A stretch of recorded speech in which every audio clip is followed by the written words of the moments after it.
শিক্ষক আমি ইউপিত আমি নিযুক্তি দিয়াৰ বাবে ইয়াত সমবেত হৈছো।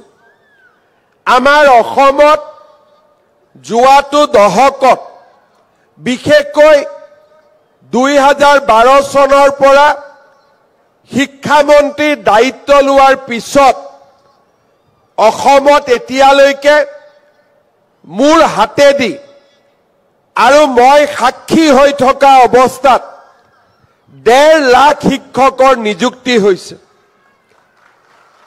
আৰু প্ৰতিটো নিযুক্তি স্বচ্ছতাৰ ওপৰত কৰা হৈছে আৰু অসমৰ যুৱক যুৱতীৰ মাজত এক নতুন প্ৰেৰণাৰ সৃষ্টি হৈছে।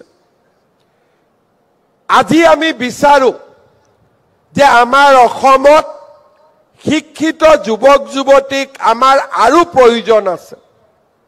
যেতিয়া 2012-14 আমি একেলগে 50,000 নিযুক্তি দিছিলো তেতিয়া ভবা হৈছিল যে আমাক আৰু শিক্ষক বোধহয় নালাগে, কিন্তু সময়ৰ পৰিৱৰ্তনৰ লগত লগ লাগি আমি শিক্ষকৰ নিযুক্তি প্ৰায় 1,20,000লৈকে আমি কৰিব পাৰিলো।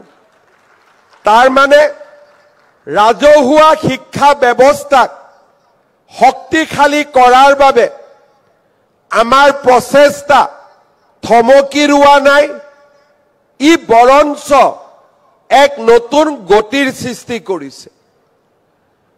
বহুদিনৰ অৱক্ষয়ৰ পিছত যোৱা 2-3টা বছৰত আমাৰ শিক্ষানুষ্ঠানসমূহলৈ ছাত্ৰ ছাত্ৰী উভতি অহাও আমি দেখা পাইছো।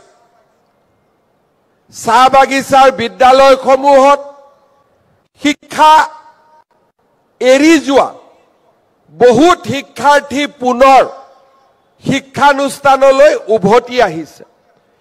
চৰকাৰী চাকৰিত স্বচ্ছতা অহাৰ লগে লগে এছাম পিতৃ মাতৃয়ে নিজৰ ল'ৰা ছোৱালীক পঢ়াত মনোনিৱেশ কৰিবলৈ বাধ্য কৰিছে।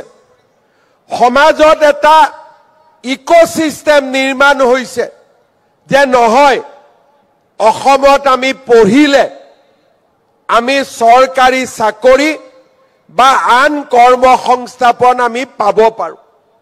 ৰাইজৰ অটুট বিশ্বাসে আজি আমাৰ অসমত বিদ্যালয়লৈ অহা ছাত্ৰ ছাত্ৰীৰ সংখ্যা বৃদ্ধি কৰিছে। যেতিয়া মই শিক্ষামন্ত্ৰী ডাঙৰীয়াক অনুৰোধ কৰিম 5,500 নিযুক্তি হ'ব, 4,000ও হ'ব আৰু NIOSৰ ভিতৰতো যদি কোনোবা পাবলগীয়া আছে তেওঁলোককো দিয়ক। আমি কাৰো বেয়া চিন্তা নকৰো, সকলোৱে চাকৰি পাওক। কিন্তু কোনো অসমীয়াই কোনো অসমীয়াৰ চাকৰি ৰখাব নালাগে, মই সেইটো বুজি পাওঁ। কোৰ্ট কাছাৰীত যোৱা মানে এজন অসমীয়াই আনজনৰ চাকৰি ৰখাই দিয়ে, বঙহে বঙহৰ মাংস খোৱা ধৰণে হয়। সেইকাৰণে মই কওঁ যে কোৰ্টত যাব নালাগে, কিবা আছে মোৰ ওচৰত ৰাস্তা একেলগে বহি উলিয়াম, কিন্তু কোৰ্ট কাছাৰী কৰি ইজনে সিজনৰ ৰাস্তা বন্ধ কৰি লাভ নাই। আৰু তেনেকে আজি আমি আগবাঢ়ি গলো। এটাই অনুৰোধ কৰিম, শিক্ষামন্ত্ৰী এতিয়া ইলেকশ্যনত যাব, ইলেকশ্যন উঠিব লাগিব। এইকেইটা দিন আৰু ট্ৰেন্সফাৰ বিচাৰি হোৱাটছআপ কৰিব নালাগে হা। এইকেইটা দিন ইলেকশ্যন জিকি আহক, তাৰ পিছত আকৌ ট্ৰেন্সফাৰ বিচাৰি থাকিম। এই 4 মাহ আমি পাৰ কৰো, য'ত যেনেকে পাইছো। হ'বনে নহ'ব? হ'বতো? ঠিক আছে, এইখিনিকে অনুৰোধ কৰিলো। দুটা ৰিকুৱেষ্ট কৰিম। আজিৰ পৰা আমি সমাজৰ চকুত এজন সফল মানুহ হলো।